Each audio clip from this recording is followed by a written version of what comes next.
xaflad ballaaran oo si heer sare loo soo agaasimay laguna furayay sanad dugsiyeedka dugsiga hoose dhexe sare ee Sheekh Ibraahim ee magaalada Burco ayaa ka dhacday xarunta dugsigaasi waxaana ka soo qayb galay maamulka gobolka Togdheer madaxa wasaaradda waxbarashada iyo tacliinta sare ee gobolka maamulka iyo macallimiinta dugsiga Sheekh Ibraahim waalidiin arday iyo marti sharaf kale ugu horeyn waxa ka hadlay madasha maamulaha dugsiga Sheekh Ibraahim mudane Cabdiraxmaan Axmed Cawad oo ka warbixiyay heerka waxbarasho ee dugsiga oo kan ugu ardayda badan dugsiyada waxbarashada Somaliland sidoo kale waxa ka hadlay munaasabada gudoomiyaha wasaaradda waxbarashada ee gobolka Togdheer Xasan Jaamac Warsame iyo gudoomiye ku-xigeenka gobolka Togdheer Maxamed Diriye Xayd waxaana kamid ah hadaladoodii ilaahay baa mahad leh waxaynu joognaa xidhitaankii sanad dugsiyeedkii hore iyo furitaankii sanad dugsiyeedka cusub 2016-2017 awalan waxaynu ilaahay ka baryaynaa inuu inooga dhigo sanad dugsiyeed khayr qaba munaasabaddan waxaa inoogu diyaara inaynu kaalimihii ay galeen kaga abaalmarino ardaydii sanad dugsiyeedka aynu soo dhaafnay imtixaankii la fadhiistay ardaydii kaalimaha ka galay imtixaankii naqliga ahaa iyadoo ay dambayn doonaan ardaydii imtixaankii shahaadiga ahaa kaalimaha ka galay oo ay ardayda foonfooradu kaalimo muhiima ku lahaayeen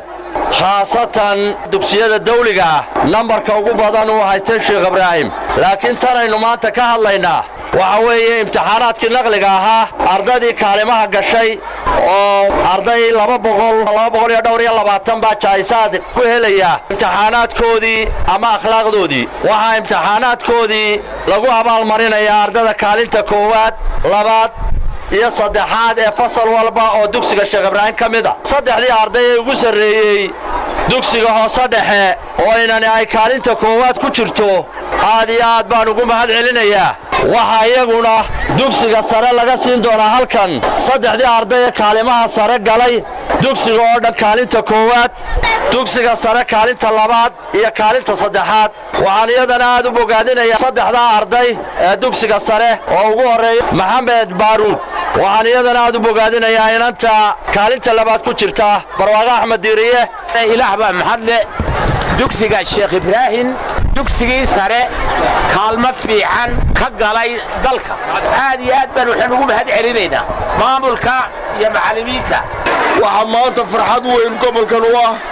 waxa qiimeyn u ah inaynu waxbarashadii dalka ka jirtay iyo imtixaanaadkii laga qaaday inuu taaganahay Misr iyo mid hoose dhaxaba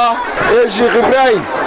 oo dugsiga dalka ugu ballaaran ah oo aqoontiina kor u qaadaan oo mataqaana waalidiintiina iyo macallimiintiina iyo qarankiisa ku dadaalay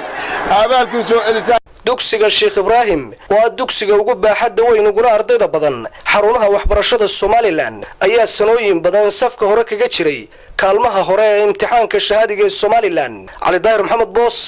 TV caalamiga Universal Burco